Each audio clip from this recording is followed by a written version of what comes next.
Hello everyone, నేను doctor Afta Abdul Khader, cornea cataract and refractive consultant and American laser eye hospital. మనం ఇవాళ LASIK series 2లో we will discuss about అసలు లేసిక్లో చాలా వేరియేషన్, చాలా డిఫరెంట్ కైండ్స్ ఆఫ్ ప్రొసీజర్స్ ఉన్నాయి. మన నల్లగొట్టు థిక్నెస్ బట్టి మనకి ఏ ప్రొసీజర్ సూట్ అవుతుంది, మనం ఏ ప్రొసీజర్ చేయించుకోవాలి అండ్ ఏ ప్రొసీజర్ ఎగ్జాక్ట్లీ ఇప్పుడు మనకి it's very safe which uses good outcomes and results.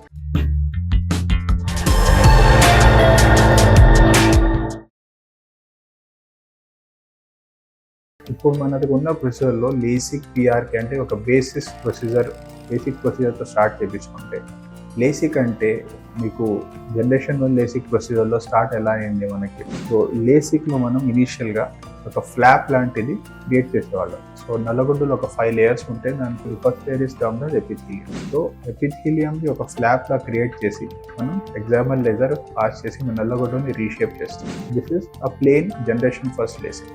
PRK కూడా మనం ఒక బ్లంట్ బ్లేడ్ ద్వారా నల్లగొడ్డు పైన భాగం ఎపిథీలియంని మొత్తం అబ్రేట్ చేసి లేజర్ అప్లై చేస్తాం.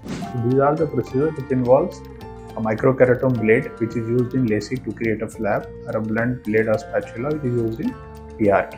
So స్మైల్ అని ఇంకొక ప్రొసీజర్ ఉంది. స్మైల్ డెఫినెట్లీ ఒక బ్లేడ్ ఫ్రీ ప్రొసీజరే, కానీ కంప్లీట్లీ ఒక ఇన్స్ట్రుమెంట్ ఫ్రీ ప్రొసీజర్ అయితే కాదండి.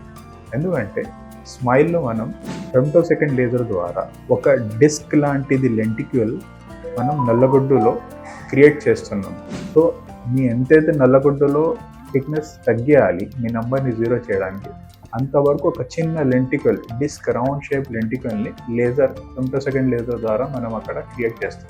క్రియేట్ చేసిన తర్వాత ఆ లెంటికల్ని మనం మీ కంటి నుంచి నల్లగొడ్డ నుంచి మళ్ళీ బయటికి తీయాలంటే ఆ స్మాల్ పాకెట్ లాంటిది లేజర్ ద్వారా మనకి పెరిఫరల్ ఏరియా ఆఫ్ ద కార్నియాలో తయారవుతుంది. ఆ పాకెట్ ద్వారా మనం వెళ్ళి ఆ క్రియేట్ అయిన లెంటికల్ని పైన భాగం కింద భాగం నుంచి ఒక ఇన్స్ట్రుమెంట్ ద్వారా సపరేట్ చేసుకొని మళ్ళీ ఆ పాకెట్ ద్వారా ఒక ఫోర్సెప్స్ తీసుకెళ్ళి మనం లెంటికల్ని బయట తీస్తాం.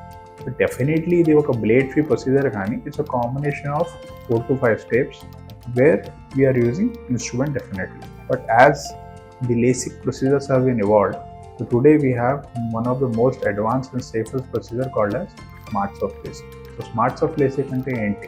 SmartSoft LASIKలో మీ నల్లగొడ్డుకి ఎక్కడ కూడా ఒక బ్లేడ్ కానీ ఒక ఇన్స్ట్రుమెంట్ కానీ ఏమి టచ్ చేయకుండా మీ నంబర్ని లేజర్ ద్వారా మనం 0 చేయగలుగుతాం. So it's completely a blade free, flop free and touchless procedure. ఇవన్నీ ఉండడం వల్ల మనకి ఈ ప్రొసీజర్ చాలా సింప్లిఫైడ్గా అయిపోతుంది. Anyone who wants to remove their glasses, definitely visit us at American Laser Hospital for this blade free, flap free and one step procedure. So LASIK వల్ల మనకి complications అవుతాయా, అయితే ఏమవుతాయి, దాని గురించే మనం నెక్స్ట్ సిరీస్ ఆఫ్ వీడియోలో మాట్లాడుకుంటాం.